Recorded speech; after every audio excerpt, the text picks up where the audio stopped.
What is up, everybody? Welcome back to the Geek Pantheon. I am Eric, and today I have a very special guest. Legal Kimchi is here to talk about the Vineyard RPG, which just launched on Kickstarter.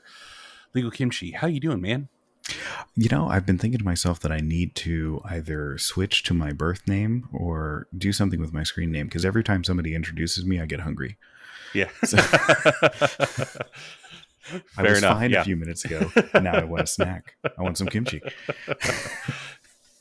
Well, I'm very excited to have you back on the channel. Last time we were talking about like history and Cold War and stuff, and so now we get to talk about something a little bit lighter, maybe. I don't. But yeah, the Vineyard RPG just launched on Kickstarter. There will obviously be a link down in the descriptions and the top comment below. But you are credited as a writer on the Vineyard RPG. So I guess just off the top, what is the Vineyard RPG? It's funny. The Vineyard RPG is a supplement for folks who want to add in a bit of that intrigue, a bit of that kind of in-depth political machinations. It really ties into what we were talking about beforehand. Excellent. Okay, Love that. because it tries to figure that into how to push that into your game. Now, it's not dealing with like nations and nations. It's dealing with a criminal organization. Okay, the Vineyard, and it's what was the idea? The pitch was sort of like, what would corporate greed look like in a fantasy RPG? You know, it's trying to mix a bit of like The Godfather with Faust. You know, deals with the devil. Amazing. Deals with the devil, but with a dash of bureaucracy mixed in. I love it. Exactly. It's trying to provide to GMs out there the ability to just plop this into your world. So it doesn't matter what you're running. Yeah. If you're running it in Eberron or Dragonlance or your own homebrew setting, this is designed to be able to just plop in to your world seamlessly and give you that sort of like, if you're a fan of Gothic horror and that sort of milieu, you know, and it's fantastic, and it's from all these different, vastly different people who are contributing to this, myself included. And so what you're getting is, if you don't like 30% of it, you'll still get 70% of goodness, because if you hit, because it's interchangeable, you can drop stuff if you don't like it, you can add stuff easily. It's designed to be modular. It's designed to be easily attached to your game. Okay. Great. So you're not beholden to it. It's not like a mega campaign where, you know, you have to follow these steps in order so that you can defeat the dragon at the end. Not that at all. It's designed for game masters to incorporate into their games, and it has some hooks into it. It has some adventures in it. And it could be an entire campaign dealing with the Vineyard, but it's more about giving you the tools to create what you want to create. Amazing. I've looked over the Kickstarter. There's a sample adventure on there that I got a chance to look through that looks super fun and very devious, and I love it. But I guess tell me, you've touched on it. They're a criminal organization, but who is the Vineyard in terms of the relation to the player characters in the world? It's kind of based on the concept of the resurrection spell, right? So the resurrection spell has a primary component in it of diamonds. Okay. And I don't know how much you know about diamond dealing in the real world. I know enough to be depressed. Okay. For the audience that may not know, the way the diamond industry works in the real world is that the vast majority of diamonds that you purchase or that you see in stores are dug up by the De Beers Corporation. They used to run those like classical music advertisements back in the 90s, which I still associate that specific song with that commercial. So they control that. And the only reason they're not brought down as a monopoly is because they operate outside of most international jurisdictions. They break tons of laws, and Leonardo DiCaprio was in a Blood Diamonds movie about it. So Yeah. if you're wondering why all that terrible stuff surrounding diamonds happens, it's because of this sort of monopolistic control over it. Now imagine that, but the way you resurrect people in the world requires the material component of a diamond. Mm-hmm. Yeah. Well, if you could control that, then you have vast political control over the entire world. So Yeah. the idea here is the vineyard has that control. So Oh you my have gosh. to You make just made me these more deals. depressed than the real world diamond trade. Good Lord. So yeah, imagine an undead tiefling controlling it. Not too far from the truth. So Oh man. so like when Friday's the co-creator of the Vineyard project, when she came up to me and was like, so this is the pitch, I was like, I need to be in this, I need to be in on Mm-hmm. this. Mm-hmm. And we started talking about contracts and how the diamond trade works, because I used to work in jewelry. That's how I learned all this stuff. And she had the sort of same response. She was like, oh my goodness, this is so depressing. But it was just so intriguing to me, because the concept, a GM like me who likes to, playfully torture his players. Yeah. Yeah. Yeah. No, I Like get this is a tool designed for it. So Mm-hmm.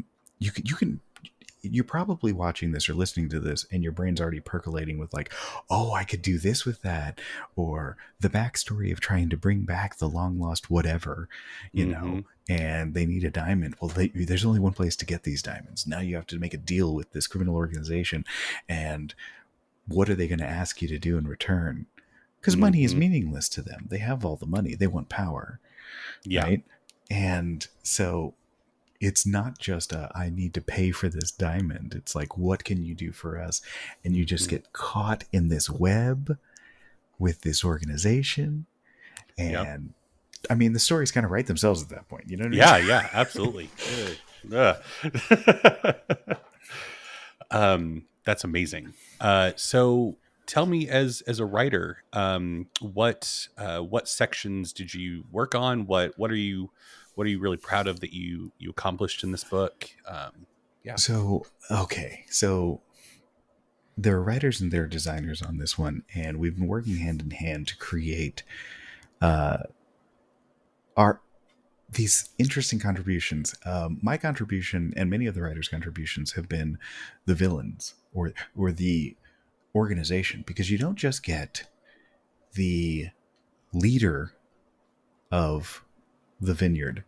You Mm-hmm. get these 9 different members of the organization who are different aspects of the group, right? You got the confessor, you have Aisling, who runs the whole thing, and a whole bunch of different individuals who work on this. Now, my contribution was the Solicitor General.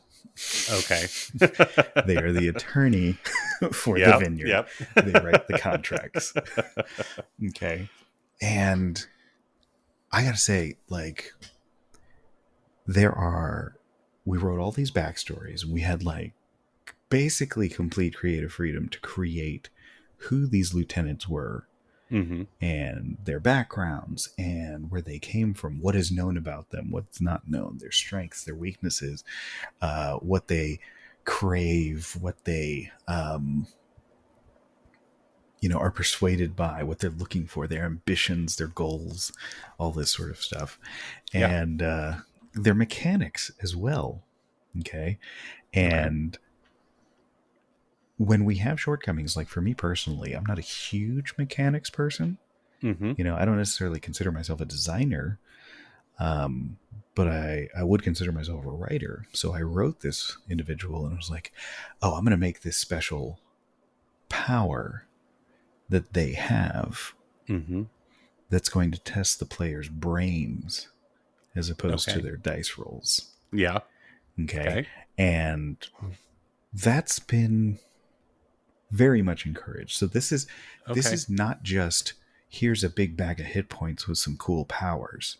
Mm-hmm. It's kind of a mixture of that and here's a puzzle Okay. I love that. in the encounter. So it'll make you think, but you don't necessarily have to fight any of these people. Mm-hmm. Okay? Because you could be working for them, you could be working with them, you could be taking sides in their internal conflicts, Yeah, I you imagine know. all 9 of these people are trying to one up each other and gain favor and power over the others. And yeah, absolutely. Exactly. I mean, you've seen The Godfather. Yeah. Happy little So romp in an orange grove, right? That's exactly. So there are new monsters that are being developed, locations, okay, major locations, a bunch of smaller minor locations that you can just sprinkle in, yeah. various unique mechanics, props. I love props. That's a Yeah. big thing for me. Yeah. I miss the old days where we Yeah. used to buy boxes and it had all the trinkets in it with the Mm-hmm. adventure stuff. Yeah. Now these are a lot of these are going to be VTT compatible, so virtual tabletop Okay. compatible. Great. Okay, so there's different tiers for it. There's one's the traditional book tier, Mm-hmm. but you can also get the tier that's going to have your Foundry module or Roll20 modules, Mm-hmm. so that you could play it online. Really cool Okay. stuff. Really cool Perfect. stuff. Awesome. Because I I don't know about you, I do both. I have an yeah. in-person game, and then I play with my family, but my family's all across the country, so that's Mm-hmm. an online game. So Yeah. Uh, I think about the fact that like I will at least have the templates, like in addition to running for the Solicitor General and the contracts that they would be creating, I now have a template for Fey contracts in my game that I can look to an actual lawyer who wrote the contracts and not bumble around with it myself of going, now I'll write this clause. So no, that yeah, sounds great. it was funny because so for those who may not know, I am an actual attorney. I work in contracts in the real world. That's my Hmm. specialty. The law is kind of like the medical field in that, you know, you don't go to a podiatrist to ask about cardiac surgery, Yeah. right? Yeah. And in the law, you don't go to a criminal defense attorney to ask about contracts. Hmm. Yeah. And you don't come to me to ask about criminal defense. Uh, so Friday reached out to me. It was like, so could you make contracts for the Vineyard? And I was like, yeah, I could. That's How exactly what I evil could do you want these contracts? do you want them standard corporate evil? Because you may be surprised how big that is. Oh my gosh, this I, book is going to be 10,000 pages long. Good Lord. it's gonna be thick. I think the estimate right now is like it's a little over 200 pages. Amazing. So, like it's gonna be over 200 pages. We think it's gonna be under 300 pages. Okay. So you're getting a lot. You're getting a lot. Yeah. This is a full size supplement, and it will have boilerplate contracts and an explanation of how to develop your contracts. Awesome. With a basis in reality. Like there are certain things that don't make sense in a fantasy world that we do in the real contract world, right? Yeah. And I'll put like a little bit of that real flavor in it, Hmm. but it's gonna like talk about how you form contracts, and it's gonna have a little bit of that instruction and how to. So it's not just gonna be like here's a template, Awesome. go for it. It's gonna Okay. have a little bit of an explanation, so you know how to develop one for yourself. So when you were designing these contracts, and if this is too much of a spoiler, then you can feel free to tell me to be quiet. You talk about like designing puzzles through like on the stat block for the combat encounter. So when you were designing these contracts, did you include like for really intelligent players or player characters, like a way out that they could find that's just inscrutably hidden, or like is it pretty locked down tight with the Solicitor General. Well, I'll talk about how to do that. Like, Okay. with the legal contract, and this is true in the real world, you Yeah. can't cover all your bases. Yeah. Of Okay. course. Like, and I deal in contracts that are literally 100 pages long. Mhm. Okay. Yeah. I've done contracts that are stupendously long and take an incredibly long time to read. Mhm. I don't think that's fun in the Yeah. context of a game. Yeah. And no Yeah. one's going to read a 100-page contract. Yeah. Okay. But isn't that what the Solicitor General would want? it's what my character would do. But I think there's a way to do that. And I think that part of the fun is trying to figure out the loophole. Yeah. Okay. Yeah, absolutely. And I agree. that's part of it. So yes, it is definitely with an understanding that if the characters put their heads together and really think about it, Awesome. they should I be love able that. to figure something out. So, Okay. and that's encouraged, because what's fun in a locked contract? Like, Mhm. we play games like Yeah. this because of the freedom, the choice, and all that sort of stuff, Mhm. and the creative ways we can solve problems. A Yeah. contract that is unassailable is a railroad adventure. Yeah. Okay. And so we there's no intention to be like DM gotcha moment in the sense of like, you can never get out and you're stuck now. It's Mhm. more of a DM gotcha moment in that when you first see it, you're like, crap, we're stuck. We're never going to get out. Yeah. Yeah. Yeah. So is there, because looking at the adventure, with the adventure covers the confessor villain, and they have a really cool ability where when you decide to confess your secrets to them, rather than speaking it, you actually get stopped and you feel yourself choking on something in your throat, and you realize that your desire to speak your secret has manifested a piece of parchment with your secret that floats to them, so that they have it in writing. Is there a supernatural element with the Solicitor General and the contracts, or is it pretty, you know, I guess, yeah, just speak to that. Oh yeah, everything's going to have a supernatural sort of magical element to it. Yeah. There's no expectation that you're going to sue the Vineyard. Yeah. Yeah. So we have trial mechanics. No. So it's not going to state that you go to your local magistrate and try to figure out enforce a contract or unenforce a contract. Magic is the way that the contracts are enforced. Okay. And so yeah, it's interesting because I haven't run the adventure yet. Okay. Tower of Atonement, featuring the Confessor. Yeah. Confessor designed by Kiana Shaw. Okay. Awesome. I don't think she actually did the adventure, though. I think the adventure was Friday and Nate and VJ. So all people that I know from various things. Okay. Like VJ and I worked together on An Elf and an Orc Have a Little Baby. Yeah. I have intense love for VJ. Phenomenal. Friday, obviously, I've been an intense love for Friday as well. And Nate, I've played games with Nate. He's so much fun. Like, it's funny to me because like there's so many people there, and it's like half people that I know and half people that I admire, and I'm like weirded out that I'm in the Zoom call with, you know? Because Gabe Hicks is working on this. I saw that.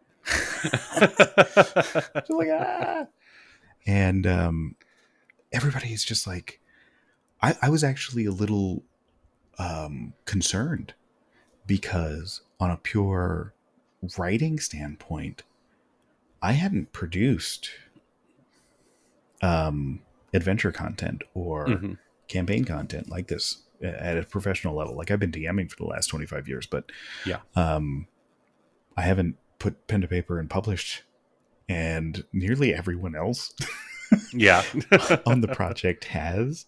I think that I have the smallest resume in tabletop RPGs of anyone on the project, which tells you about the quality of the team that has been assembled Yeah, by Friday. it's amazing. So it was wild. And hearing, like, we've been in meetings where we're discussing our characters and what their things are and their backstories. And I was like, oh, I'm going to steal that. Oh, wait, I'm going to get a copy of the thing so I don't have to worry about it.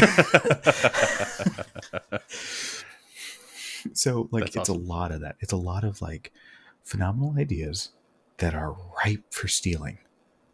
Mm-hmm. And by stealing, I mean, pledging on the Kickstarter. Yeah. Yeah, absolutely.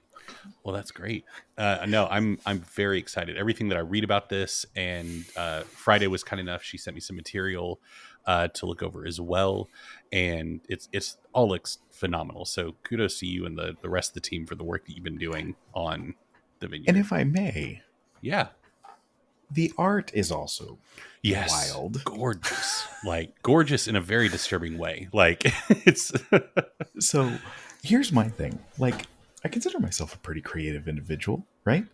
mm-hmm. And like I said, I've been DMing for longer than many of the people who, like, some of the people have not been alive for the entire time that I've been DMing RPGs because I'm old.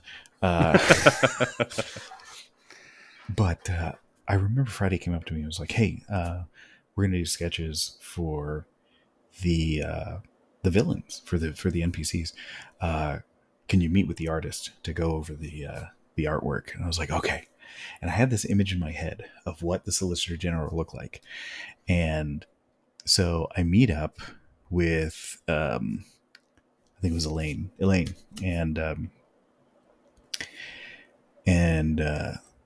we go over what the description is of the artist, or what the description is for the Solicitor General, and they came back with this cover that you see, okay, mm-hmm. on the adventure and on the Vineyard Kickstarter, and the sort of ephemeral green individual, that's the Solicitor. Amazing. And it's so much better than what was in my brain. Yeah. Like, it was a moment where it's like, you have an image in your brain, but if you're not like an artist, okay, and I've never considered myself an artist. I consider myself an author, maybe a writer, but not like a visual artist. Mm-hmm. Every visual artist I've ever met, when they do stuff like this, they always seem to produce something better than my brain. Yeah. And there's this thing that's like, oh, your imagination is better than seeing it. No, their imagination is better than mine. Yeah. And then they can put it on a piece of paper, and I'm sitting there going, that's so much better than what I came up with in my brain. Thank you for making my character cooler. Mm-hmm. I mean, looking at the cover, looking at the Kickstarter, I mean, all three of the figures on the cover look amazing. But the Solicitor looks fantastic. And he's holding the contract. Yep. Oh, that's great. Who is it holding the quill on the cover? That is, I think that's the Confessor. Okay. Yeah. Okay. Yeah. Yes, I see it now. It's just, which I love the Confessor in the adventure, like the demeanor of like this entity that can just draw out your deepest, darkest secrets, but having this very calm, even congenial attitude towards you. Like, they don't need to get angry because they know that they'll get you. Like, and it's just adds to the terror factor. Yeah. So we're all in this meeting and we're discussing our characters and stuff like that. And the whole meeting was just a mixture of explanation. Ooh. And then the next person starts talking about their character. Ooh. So that's great. Like, the feeling that you got when you were reading the Confessor was the feeling that we had when it was being explained, because we had these packets which was talking about that. It's like, how does one role play your character. What is their demeanor? What is it Hmm. like? Yeah. And I mean, it was chills, because it was just, you have these people, these incredibly talented people who are creating things, and for me, the way to become a better GM is seeing other people do it. Hmm. you know, Yeah. because you have your own style, but you keep finding things you want to steal from other people's style. Hmm. Like, and like Connie Chang is not a part of the project, but I was on an actual play with Connie, who does Transplaner, and they, the words, the descriptions that pour from their mouths, Hmm. so evocative, Yeah. so evocative. Um, you can smell the character, you can Hmm. hear the character. Yeah. Um, and I was just like, I'm gonna steal that. I'm gonna steal that as best as I Hmm. can. I'm gonna steal that Yeah. because it sucks you in when you're a player Hmm. and you see that. And that's kind of the feeling that I got when we were in that meeting. We start talking about stuff. It's like, man, I want to steal so much of this stuff. Not only the Yeah. characters that you're making, but the manner in which you're explaining it. Hmm. Yeah. Yeah.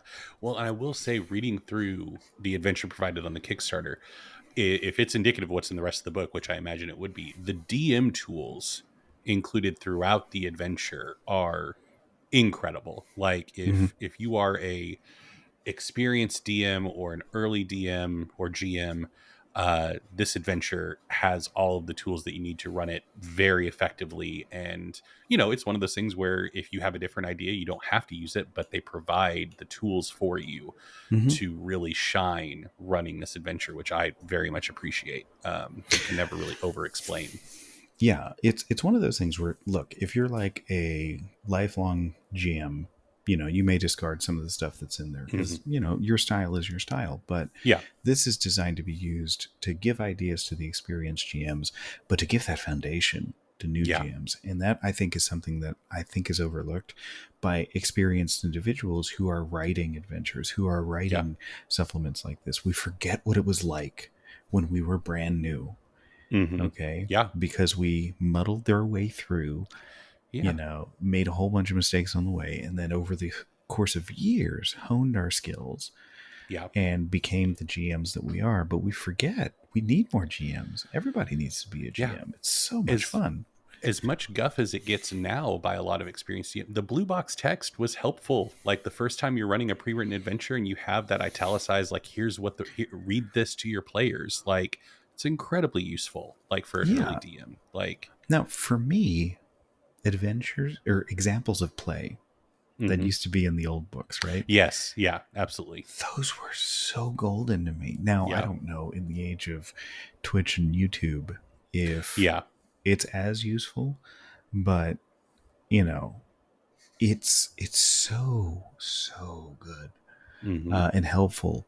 Um, and like, I'm looking forward to somebody running this on stream. Yeah. You Yeah. know, Well, and one of my favorite aspects is, for the confessor, it provides it provides a lot of different bits of dialogue of it if the players approach this way or in combat. But my favorite is it the adventure provides a dialogue blurb for transitioning from talking to combat. Like, it gives you the line that the confessor says when they realize that the time for talking is over. And I love providing a transitionary line like that for your villain, because yeah, all the good villains have like a line like that where it's yeah. and that was one of the things that I kind of like, yes, when I saw that as well. Like, the Yeah. dialogue options of, like, if they're doing this, here are some examples. And Yeah. it's not even just one line. That's the thing. Yeah. It's like, here are a couple of examples. Which Hmm. one feels the most natural to you? Which one are you comfortable using? Which makes the most sense in the context Yeah. of what's going on? So, and it's hard sometimes. I've seen a lot of new DMs, or even experienced GMs, who are not the best improvers, Hmm. you know? Yeah. Sometimes we need help with that. Like, I come from a Yeah. theater background, so improving is something that I've, trained in and Yeah. know. But not everybody does that, Yeah. you know. Well, and for me, like I also have a theater background, but it's incredibly like a lot of times I will forget because I'm really in the weeds on the mechanics or the combat or making sure I'm running stuff like the right way, that I will neglect on my role playing duties when it comes to the villain talking during an encounter. And having just like you said, one or two starting points to just get my brain fired up in that direction so I can read that provided line and then I can launch into my own stuff because I have that launching off point of the character's voice, and now I Mhm. have it so I can continue it. So yeah, it's phenomenally written and very well done. Yeah, Um, well, like, it's a bunch of professionals, and that's the yeah. thing that kind of gets me. Is like, Friday is literally a professional GM, and I say that Hmm. not in a sense of like, she, she GMs games and makes money for it. That's her job. Yeah. Like, that's actually how she makes the money, right? Yeah. Um. So, I did not realize you could make that much doing professional GMing. Uh, we've had discussions about that, and I was flabbergasted. Yeah. I'm not necessarily stating I'm switching professions tomorrow, but I'm just saying it's viable. Yeah. Put yourself out there. It's a lot of work, but Yeah. it's viable. And she's running like 7-8 games a week. Ooh, Um, it's and impressive. yeah, yeah. But again, you hone some skills, Hmm. and she has an understanding of engagement and how to put this stuff together. The Yeah. real deal of what a GM needs in various circumstances. And it comes across. It comes across on the page. And It's great. it was so exciting. Like, I'm not a written adventure guy Hmm. generally. Yeah. But I love smaller adventures that you could just Hmm. plop right in. Um, like this. Not a fan of mega campaigns because I feel like I'm being railroaded, even in the ones Yeah. that give you some choice. Yeah. But I love the smaller adventures like this that you could Hmm. just flow into your campaign Yeah. seamlessly. It's great. Well, I have a few questions for you from one of my patrons, Liz. Thank you, Liz, for giving us some questions. So the first one is, what is it like? And like you're a writer, but obviously you work closely with the people working on the mechanics and things like that. What was it like working on something for two systems at the same time? And did that present any hurdles? Because obviously this is a fifth edition and to be named, but now referred to as Project Black Flag system project. It wasn't actually that difficult. The two systems are similar enough Yeah. that I don't really think that there's much in the way of conversion or Okay. translation between the two Awesome. systems.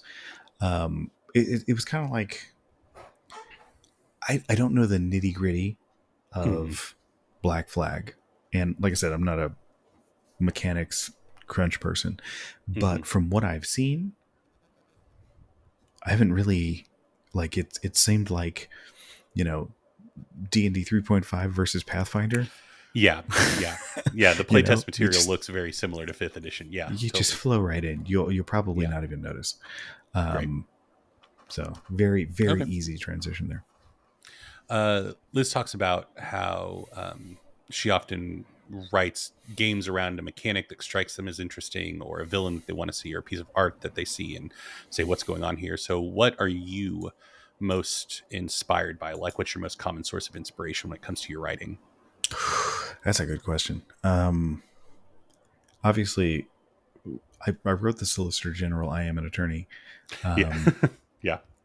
so I take inspiration from what I know, Hmm. and I take inspiration from the um the fiction that I enjoy, Yeah. you know? And so the things that I love and the tropes that I like, and tropes is not a dirty word, folks. No, not at Okay. all. You can like tropes.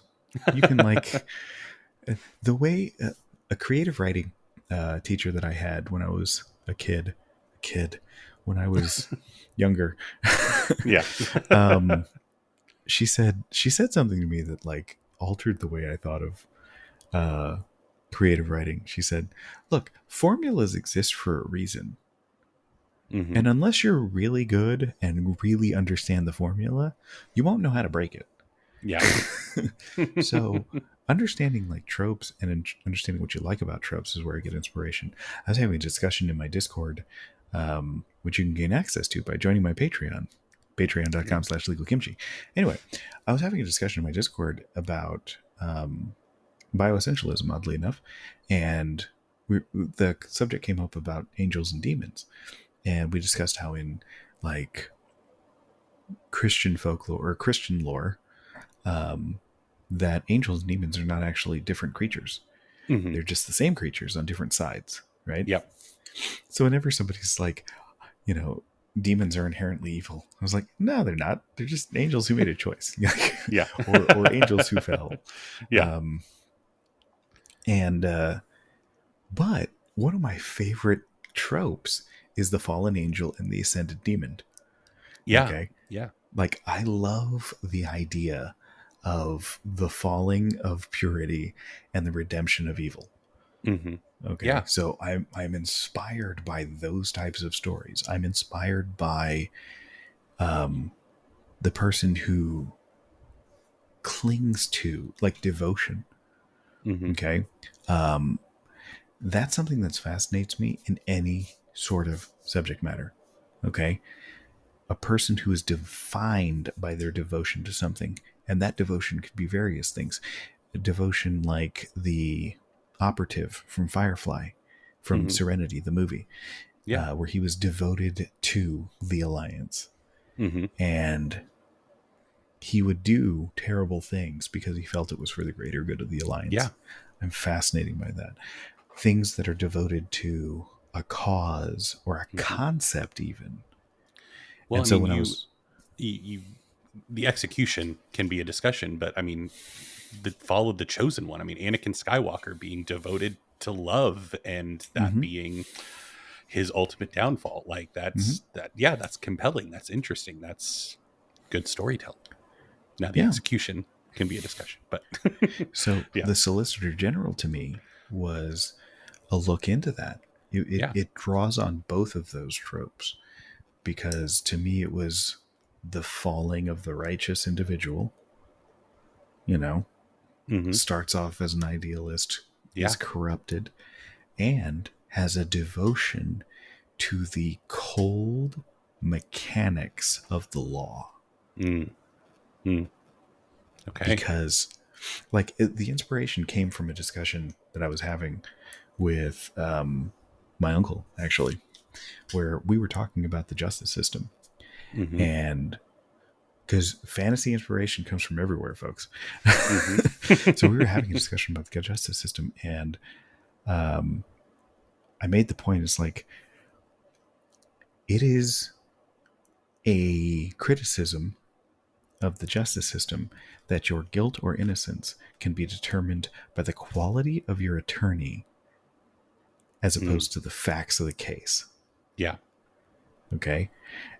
However, not having a representative, not having an advocate Hmm. is almost a more terrifying Yeah. Yeah. system for doing criminal justice.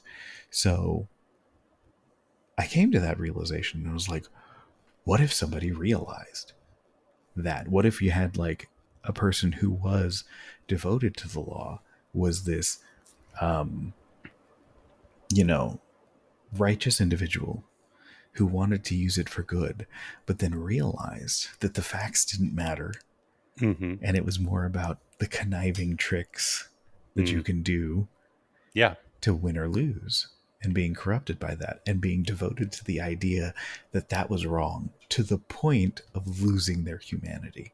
Mm.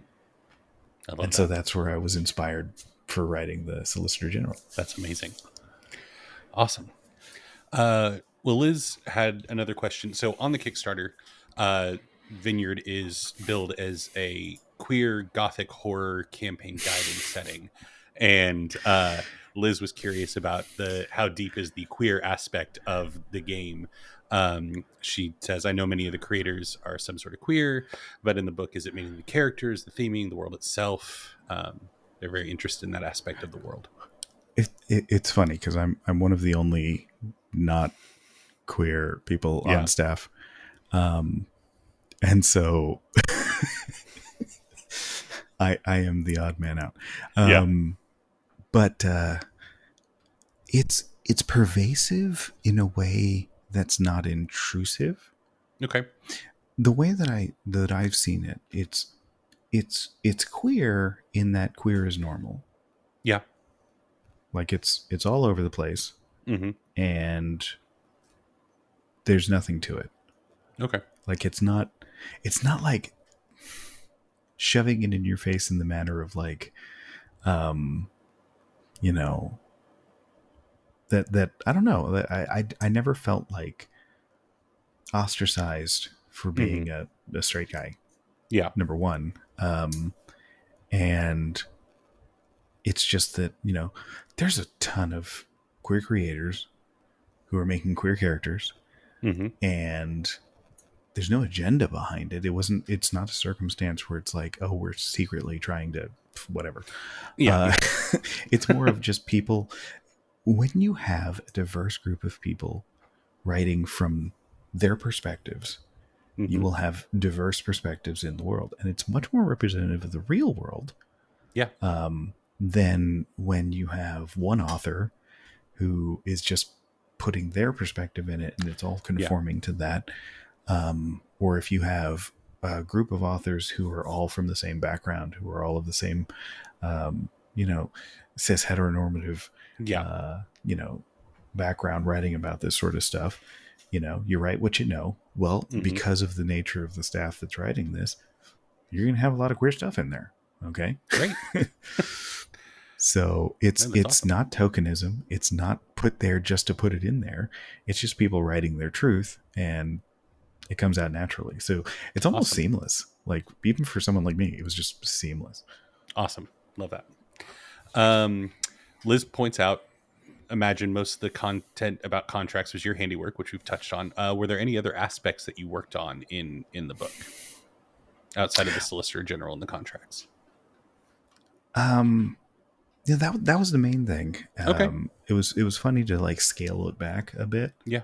And it was funny because Friday mentioned that she was she was taken aback by how like conniving the actual contract world is in corporate America. But yeah, that's my section. That's my expertise. And people are just adding in from their own expertise. Okay. So, you know, you have individuals like Gabe Hicks and Sarah Madsen, BJ Harris all doing design work, and Alex doing design work and stuff like that. But okay. So did you work on, you mentioned like Kiana did the Confessor, but not the Adventure. Did you do the Solicitor General's Adventure as well as the character, or did you work on primarily the character? Primarily the character. Okay. I did have a hand in the mechanics, and we all had a hand in the mechanics of our own characters. Okay. But it was one of those things where, and I can speak for my experience. Yeah. And it's kind of bespoke for each individual and what they're doing. But like I created the character, I created the basic mechanics of the character, and I created the powers and abilities of the character backstory, all that sort of stuff. And then I handed it over to the designers and said, fix what I messed up. You know, because it's a circumstance where you can come up with an idea. And this actually happened to me on a completely separate issue previously. So I was prepared for it. Yeah. A while back, I made a tweet about how I thought spears were underpowered and underutilized in D&D. Okay. Okay. And a good friend of mine, who is a far better designer, and I'll just shout him out by the name of Brian Cortillo, who you may know from the Sword Coast Adventurer's Guide. He's friends with Ed Greenwood. That's Yeah. still wild to me. It's like, you do realize you hang out with Elminster sometimes. Like, it's just, I'm not going to get over that. Like, that's, Yeah. but he's like, look, I didn't want to call you out online. I'm going to call myself out right now. He's like, I didn't want to call you out online, but there's a mechanical reason why the spear works the way that it does.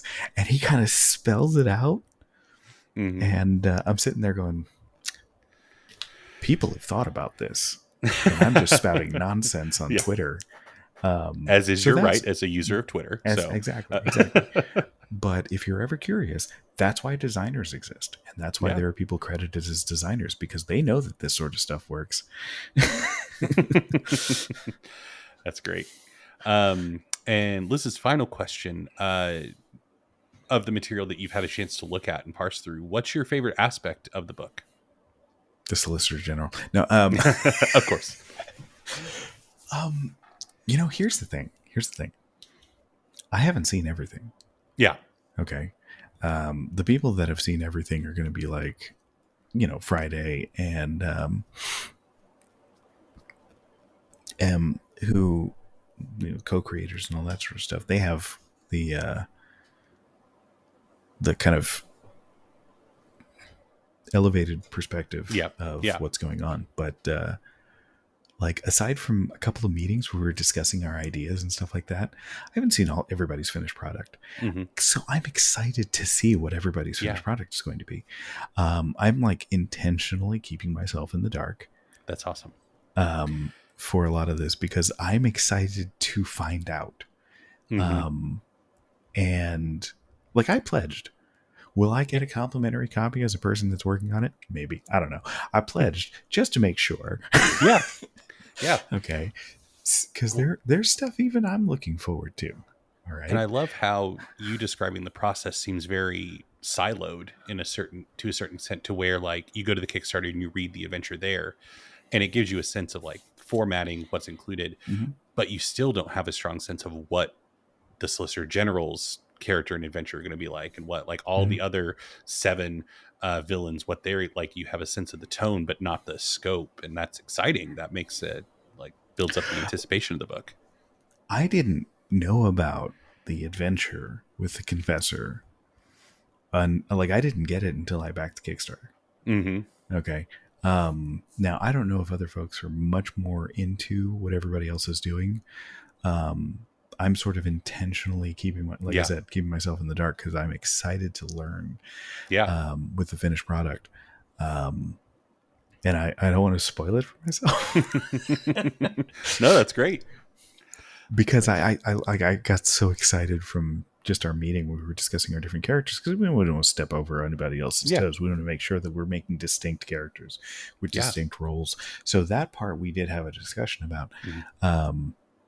But I have been champing at the bit to get my hands on the finalized version, just like anybody else.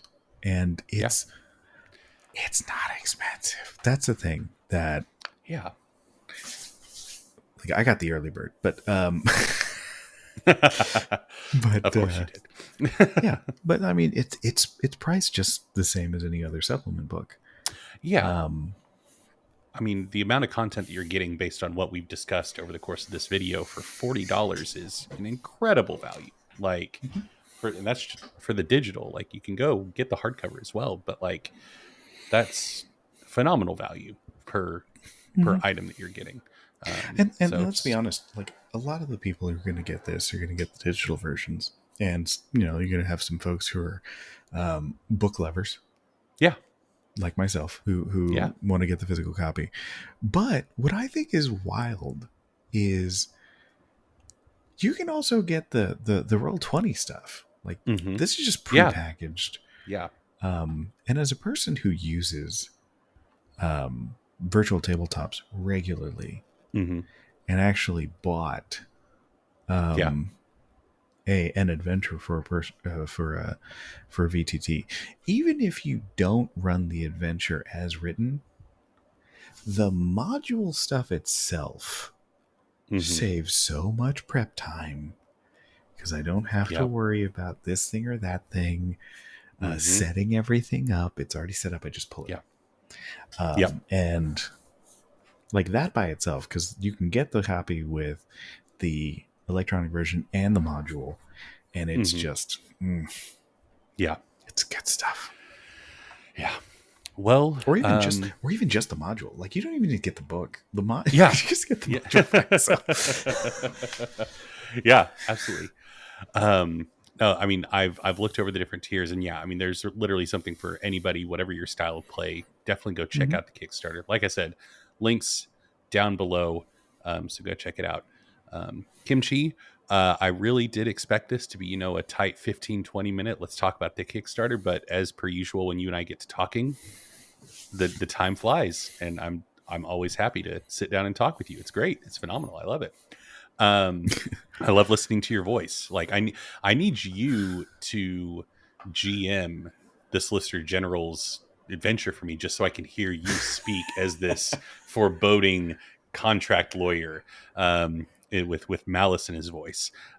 So yeah, I'm I'm gonna hit you up as soon as this book Who comes out. dares to enter my office? Exactly. Well, thank you all, or thank you for so much for coming to chat about it. Feel free to plug all your things before we go away. Well, obviously, head over to Kickstarter. You got the Yeah. link down below, and get a copy of this. It's so exciting. I'm excited as a person who even worked on it, Mm-hmm. just to see what everybody else was working on. Like Yeah. I've already pledged for it. I can't wait to get my copy. If you like more deep dives into TTRPG topics or even unrelated topics, because I've started doing videos about just whatever tickles my fancy, you can check me out at youtube.com/legalkimchi. More than happy to see you over there, or Yeah. any other socials. I am at Legal Kimchi wherever you want to find me.